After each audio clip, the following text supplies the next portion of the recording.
People are blaming. I could go to Twitter and find it, but like I don't need to. I have the video already. People are blaming this video and Corey Gaming for a lot of the problems in modern fighting games. This video is called. It's also very old. This video is 8 years old. It says analysis: why we should buff more than nerf. Why we should buff more than nerf, and it's about balancing games, right? A lot of the problems people are currently having with some modern fighting games that the characters feel so overtuned. They feel very powerful, and there's not a lot of checks in the opposite direction, right? We see less nerfs and more buffs, and generally, I thought that nerfs was better than buffs was better than nerfs, but it seems now the community is disagreeing with that sentiment and that they'd rather see nerfs and push the power level of games down, right? I guess a lot of these games are coming out more powerful than they ever have. A game like Street Fighter 6 people consider extremely powerful, even though literally go look at fucking Third Strike and Street Fighter 4. A game like Tekken 8 people are considering extremely powerful on offense. Please, for the love of God, just go look at Tekken 4, right? A game like Soul Calibur 6 considered very powerful, very fucked up. Please go look at a game like Soul Calibur 2, Soul Calibur 3. Like, we've had way more powerful fighting games in the past, but this seems to be the catalyst that has broken the camel's back for the fighting game community. I want to look at it again. I've watched this video a long time ago. It's been a long fucking time. I want to see if there's things in here that line up with the community sentiment that this video has ruined an entire generation of fighting games. Boom. Let's get into it. In the lifespan of nearly every competitive game, there comes a player that's so dominant that they ruin it for everyone. The man who broke basketball... I already know about this, George Mikan. He was extremely tall. He's the reason why we have the goaltending rule, the shot clock, and the three-point rule, by the way. I told my coworker about this, who watches basketball and didn't know that when basketball was first invented, there wasn't a goaltending rule, a shot clock, and a three-point line. He had no fucking idea. I was like, you're not a real basketball fan. Get that shit out of my face. ...was Lakers legend George Mikan. At 6 feet 10 inches, his unbeatable defensive strategy was to stand near the basket and stop any shot that was about to go in. You might be surprised that there wasn't already a goaltending rule in place, but before the 1940s, the thought of anybody able to reach high enough to goaltend was unfathomable. Isn't that funny? In fighting games, rule changes usually come in the form of nerfs and buffs. Anyone with a Twitter account following fighting gamers knows that having a fruitful conversation about character balance can be difficult. It's no surprise given how subjective and personal it is. It's hard to state your opinions on fairness without looking biased, and if you do it too much, you start looking like a crybaby.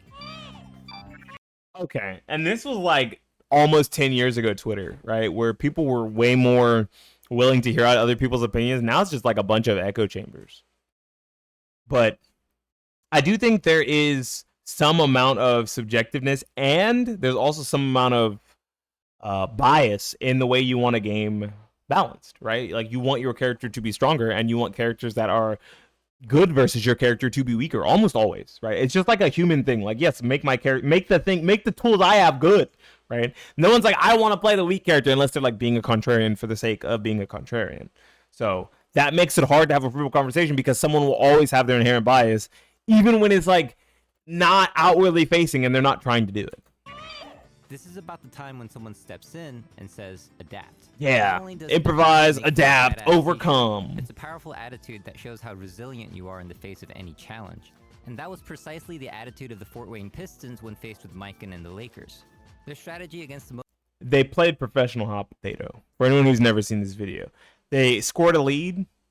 This was the lowest scoring NBA game of all time, by the way. The Fort Wayne Pistons versus the Minneapolis Lakers. Also, Minneapolis Lakers, not Los Angeles Lakers. So when I say Lakers and someone says Los Angeles and they're talking about old basketball, I'm like, you're a fake fucking fan. Get that shit out of my face. They just played professional hot potato. They got a lead and they just kept the ball away from the goal and just kept passing the ball back and forth until the game was over. Most OP player in basketball was to make a quick lead early on and play keep away from the other team until the time ran out. It worked, and the Pistons beat the Lakers 1950, by the way. The lowest scoring game in NBA history. Of course, this was only possible because there was no shot clock at the time, and as you might have guessed, this is why they made one. In the end, the goaltending rule nerfed Mikan, but the shot clock rule actually buffed him by making the teams have to deal with him. Why would they... And that's the thing about balance, right? Like, Mikan was ubiquitously the best player in basketball at the time. But it wasn't just about nerfing Mikan into the ground and making the rest of the league be able to play against him, because they wouldn't have made a goaltending rule. They would have only made a goaltending rule, but no shot clock. It was also about the enjoyment for both the players and the spectators, right? Because no one wants to watch professional hot potato. They want to watch fucking basketball. Shoot the ball. Shoot the ball. Ball is life. Shoot the ball. That's what they want to see. And I think that's kind of a similar situation when it comes to modern fighting games, is everyone wants their characters to be powerful and have good tools. But then they also don't want the game to be too powerful so that everything feels ubiquitous and universal and homogenous was the word I'm looking for. Homogenous. They don't want the game to feel the same for every single character. You want characters to have strengths and weaknesses. George Mikan's strength is that he could stand by the goal as long as he wanted before the nerfs. But his weakness probably was he didn't do a lot on offense, probably, right? That's not really his strong suit. They make a rule that benefits Mikan because the ultimate goal of nerfing and buffing isn't to balance, but to make a game that's fun to play. Exit still looks really good today. People wanted to watch and play basketball, not professional hot potato. I think focusing on balance too much can hurt a game in a similar way to how focusing on money too much can lead to an unhappier life. Yeah, I was going to say, I think the biggest thing, the first thing I think of for this is whenever someone asks me when they're first getting back into a card game, generally Yu-Gi-Oh! Or Magic the Gathering, or getting into a fighting game. If the first thing they ask me is, oh, how balanced is the game? I'm like, okay, they're extremely casual, and most casual players think the pinnacle of what makes a game good is how balanced it is. Wrong. I think the pinnacle of what makes a game good is how fun it is. So I think the first question I'd ask is, how fun is the meta right now? Because the meta could be extremely balanced in a game like Yu-Gi-Oh! But what if every deck is putting up 4 fucking Omni Negates? It's balanced because every deck is putting up 4 Omni Negates. But do I want to fucking play against 4 Omni Negates? Absolutely not. That doesn't sound fun. But if you tell me, ooh, the meta is really fun, there's a lot of interaction with targeting and banishing from the graveyard and shuffling cards back into the deck and setting cards to the field, like setting like Book of Mooning monsters, Book of Eclipsing monsters. I'm like, ooh, okay, non-destructive interaction that is not all about just negate. Okay, like that sounds tight. That sounds cool. Maybe I want to play that. I think that matters a lot more than just like, yeah, every deck right now is really good. And you find out every deck is really good because they're all busted. They're all doing something fucking stupid, and it's not a fun experience. I think that's where the sentiment from Tekken 8 comes from, is that people feel like Tekken 8, everyone's good now. But because everyone is good now, everyone's doing things that were like the worst parts of the game in Tekken 8. And now they're like, boo, this meta sucks. But it's like, yeah, the meta sucks because it's balanced. Actually, because it's balanced, it's fucked up. There was a little more imbalance. There was some characters that did some more goofy things, some characters who did different things. It wouldn't be as balanced, but it'd be more fun.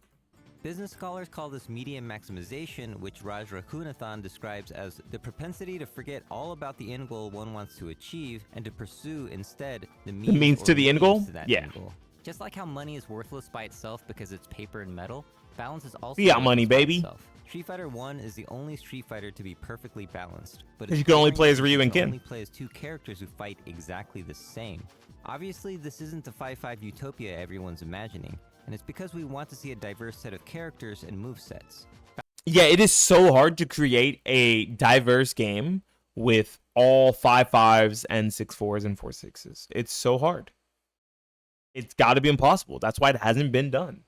Because there will be outliers. There will be some 7-3s. Hopefully no 8-2s. 8-2, like, that's kind of rough. 8-2 is like a number you don't see too much in modern fighting games. But there will be, there will be some 7-3s and some 3-7s. It's just going to happen. And in that instance, now this game is no longer considered balanced. But is it still good? Probably. There's probably still tons of meaningful and fun interactions within those matchups. They just feel bad when you're on the opposing end, when you're on the losing end. Balance updates are ways to increase the frequency of underrepresented characters and reduce overrepresented ones, but there are different ways. How dare they put Kirby up there? Kirby sucks. One way is to buff the weak. Buffs are exciting and fun, and it's why we have Marvel. Buffs are so awesome, it kind of feels like a Faustian bargain that'll bite us in the ass later if we wish for too much.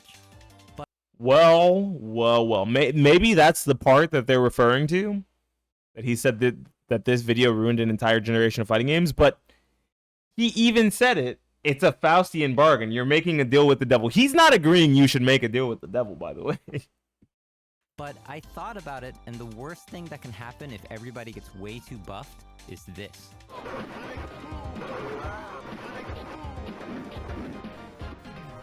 This is a hacked version of Street Fighter II Championship Edition made by Hungshi Enterprise Taiwan, and it was called Street Rainbow Fighter Edition? II Rainbow Edition. Yeah. You've got homing fireballs, instant teleports, Son of a bitch. unlimited air specials, shape-shifting, and yoga flames coming out of knees.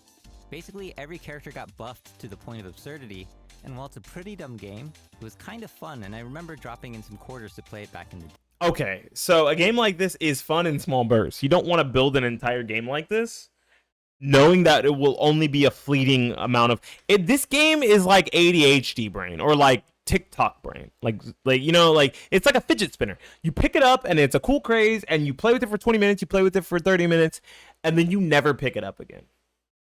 Right? You watch that funny yacht TikTok or whatever, and then you laugh, and now you need to find your next dopamine hit.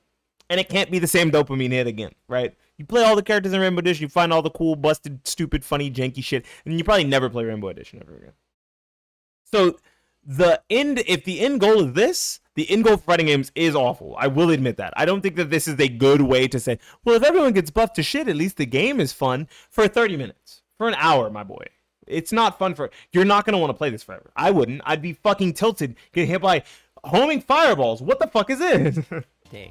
Where else can you do hands Hadoken into jab, teleport, cross-up, standing fierce?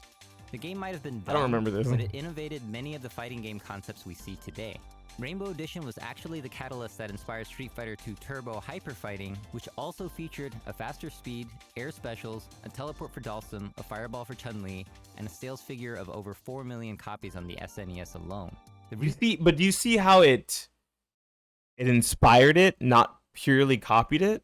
Because they understood that the motivation was still to get people to want to play it more than just 1 or 2 times, right? This was back in the arcade days probably, and early console days. You want people to want to play it more, so they're more likely to pick it up at an arcade and fuck with it, or to pick it up for their home console, and at that point, home console games would have been extremely expensive. If the enjoyment is fleeting, you will not pick it up. So they had to tone back the amount of bullshit and stupid ideas in Rainbow Edition. So if that is the end goal, we went too far. So if that's how people feel about Tekken 8 currently, which they shouldn't, Tekken 8 is literally not Rainbow Edition Street Fighter 2. Shut the fuck up. You're pathetic if you think that Tekken 8 Season 2 is anywhere near as stupid as... Go watch Rainbow Edition. Before you open your mouth, or type in my fucking chat, or YouTube comments, go watch some Rainbow Edition, okay? It's not that bad. I do think it's probably the most homogeneously powerful Tekken I've ever played, and for a lot of people that's not fun. Okay, fair enough. I'll agree with you there. Rainbow Edition was too far past the line. So instead, they took some of the things that existed in Rainbow Edition that were cool, and they implemented them. Tekken 8 Season 2, Dragon Ball FighterZ at some point, okay, and even a game like Mortal Kombat X, at some point, we're too far fucking past the line, and we're toned down. I say Mortal Kombat X because Mortal Kombat X is an older game as well. That maybe existed after this, I'm not sure. They did nerf a lot of characters. Why Rainbow Edition was so interesting and influential. That didn't really happen with that game. game. They just made everyone do more damage and move faster. It was because they gave the characters new abilities and new options. Now just imagine what it would be like if instead of Rainbow Edition, Gray Edition, yeah. Gray Edition, where everybody was new. Yeah, Gray Edition. No more I remember this part of the video. video. No more combos, no more throwing. We've actually already played this game in 1984. It was Karate Champ, and it's one of the most honest and balanced fighting games. Real footies?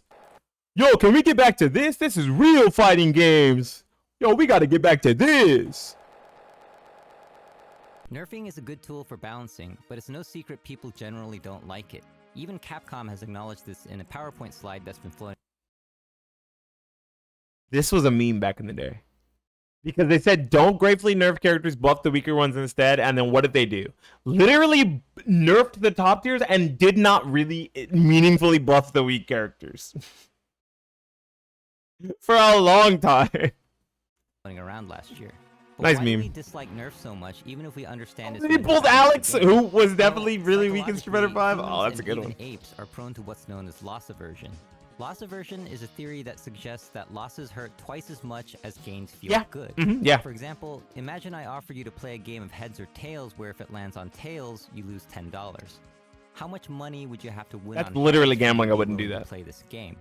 Psychologists found that people would accept the challenge starting at $20 for winning, which is exactly twice the amount. Okay, I think a better example, because this is like gambling. So of course some people won't gamble, so they would never do this. Say you're playing in a tournament set. Okay, you're playing a tournament set, and you win a match. You're going to forget that match very quickly, unless it was against a player that you very often struggle against, which means that you have some sort of rivalry with them, or it was probably a streamed match, or some sort of a, I mean, let's just say it's a rivalry or some sort of a spotlight match in your brain. But when you lose, you remember your losses. Say you do an entire bracket tournament.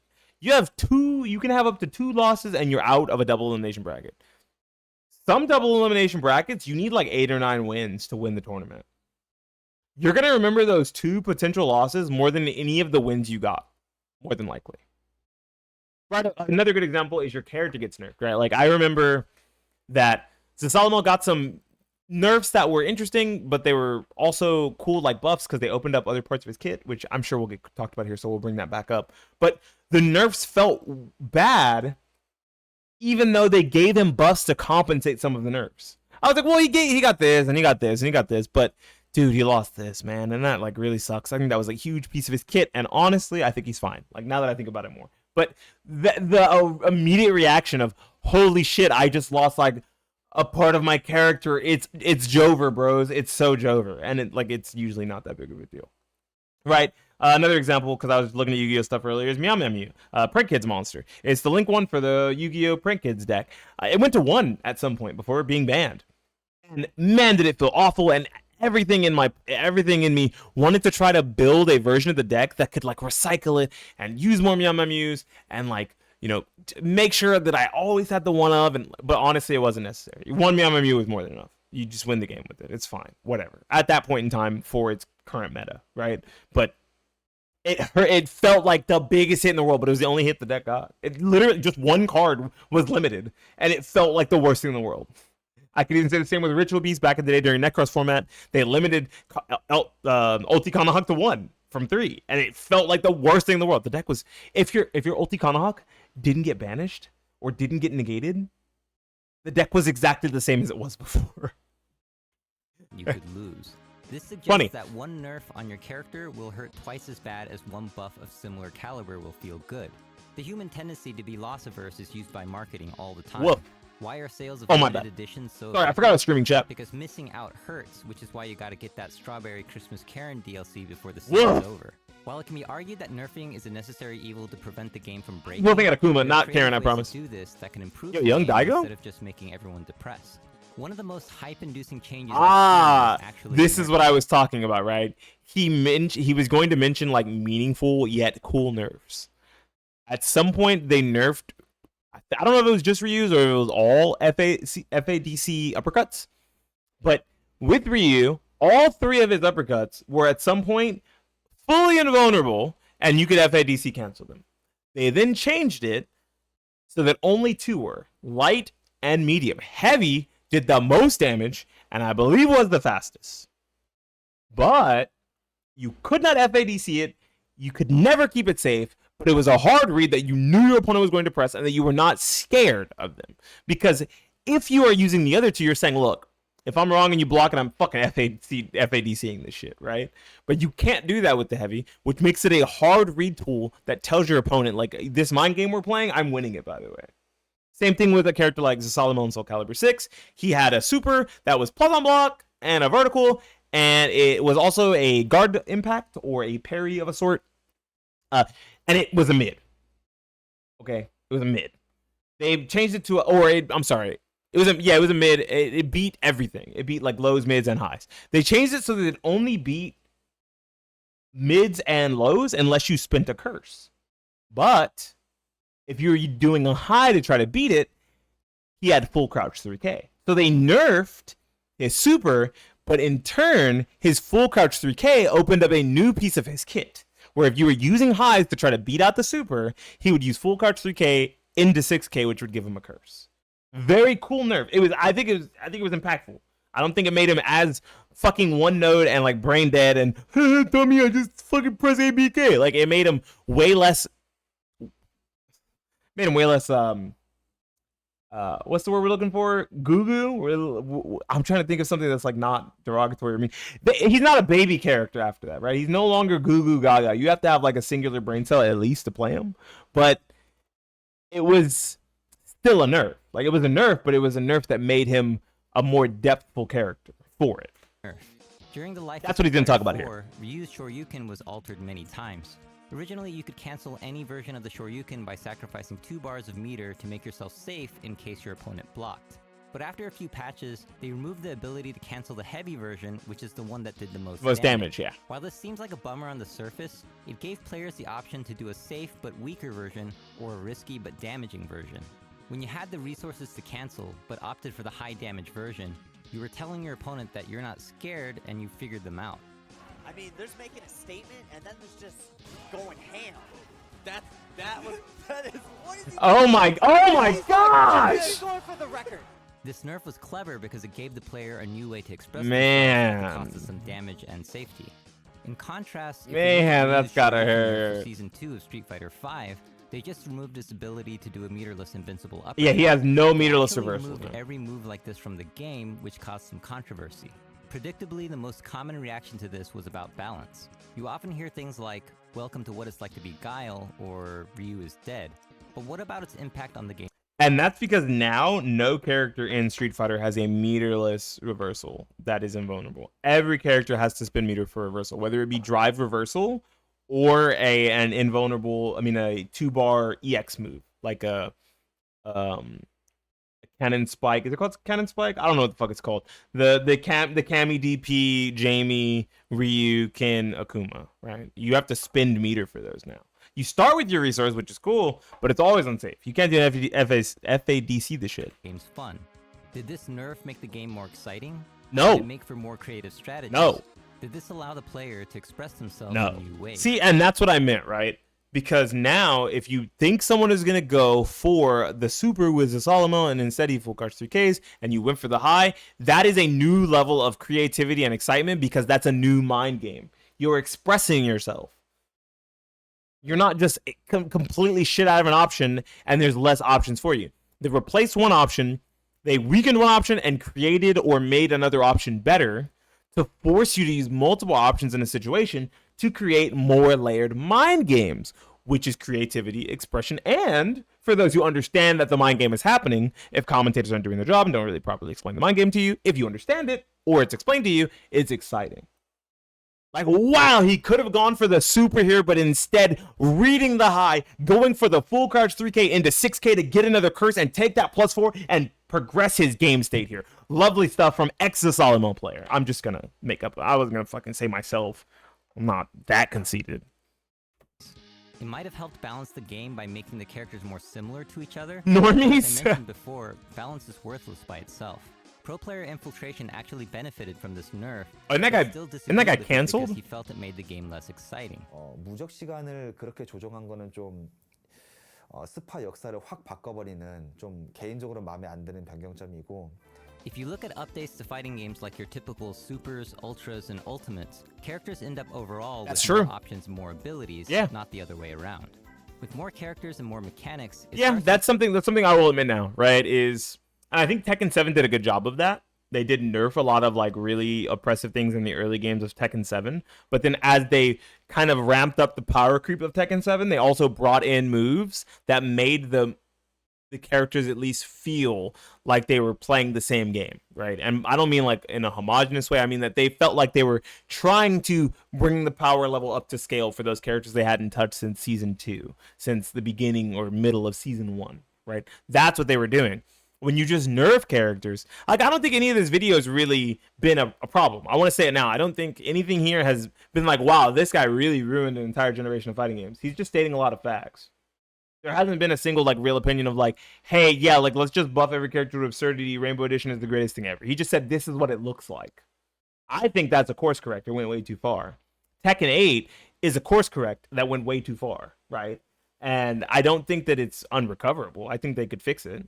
But right now, every character is now playing that highest level of the character, highest level. I actually think that when you bring out characters extremely strong or overpower characters like that, especially in an entire game like homogenous sort of way, it lets you know like where you can scale back, right? Because if you make a character really powerful, at least you understand the best parts of their game plan and what to scale down on. But if a character is really weak, do you really know what to fix on said character to make them better? And you can say yes, but everyone, if you watch anyone who's like, my character is low tier, these are the characters my buff, these are the buffs my character needs, dude, they're all gonna tell you that their character needs different fucking things. Same thing with card games. Oh, well, right now this color is really weak in Hearthstone, this color is really weak in Magic the Gathering, these are the kinds of pieces it needs to really round out its kit. And like, they're telling you completely different fucking cards or completely different types of effects, and you're like, what the fuck? What makes green better? What, I just want to make green better, bro. What makes blue better right now? That's all I want to do, right? As the balance team, you look at that and you're like, I don't know where to go.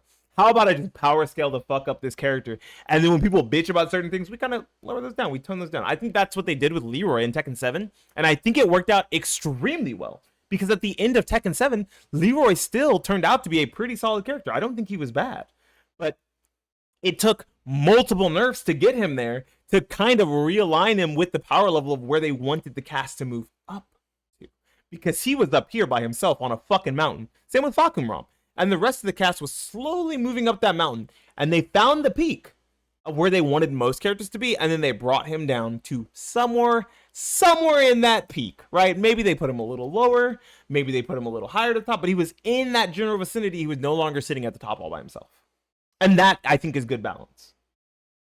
Right now, Tekken 8 is not in that direction. But hey, they did it with one character. I'm sure they can do it with every character in the game. Look like a nightmare for balance, but you also have more ways to solve problems. A hard matchup can seem more manageable if you can choose from more specials, ultras, or isms. And people Hell like seeing yeah. their characters do cool new stuff. Because hard nerfing and taking away abilities can be so depressing and kill the excitement, I feel it should be reserved for extreme cases or creative. He showed Bayonetta. He's right. That is an opinion, but I think it's a good opinion. Hold on. You guys got to hear this shit again. So depressing and kill the excitement, I feel it should be reserved for extreme cases or creative nerfs that can actually make the game more enjoyable. Okay.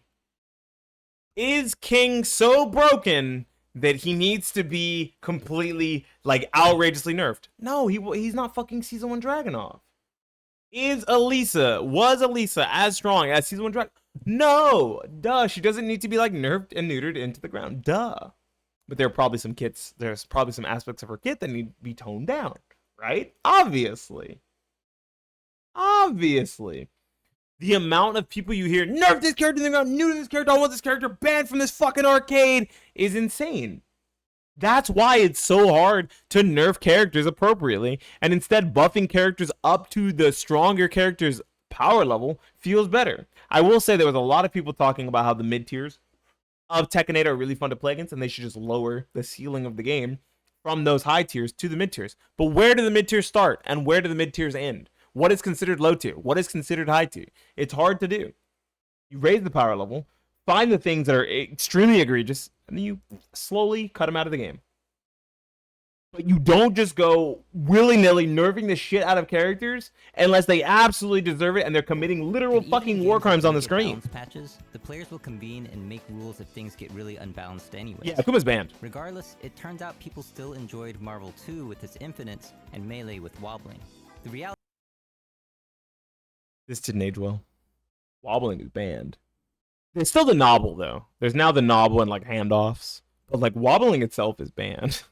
is, a broken game can still be fun, while a perfectly balanced game might not even be. Nobody plays Street Fighter 1. Even as the target of nerfs by multiple basketball leagues, George Mikan was a big proponent of a buff that players like him could never benefit from. He wanted basketball to have a three-point line because it would give smaller players a chance to score and open up the defense to make the game more enjoyable for the fans. In 1979, the NBA added the three-point line, and And he was already out of the league by then, by the way. So he never even got to see the game with the 3-point line. I just want to let you guys know. Got exactly what he predicted.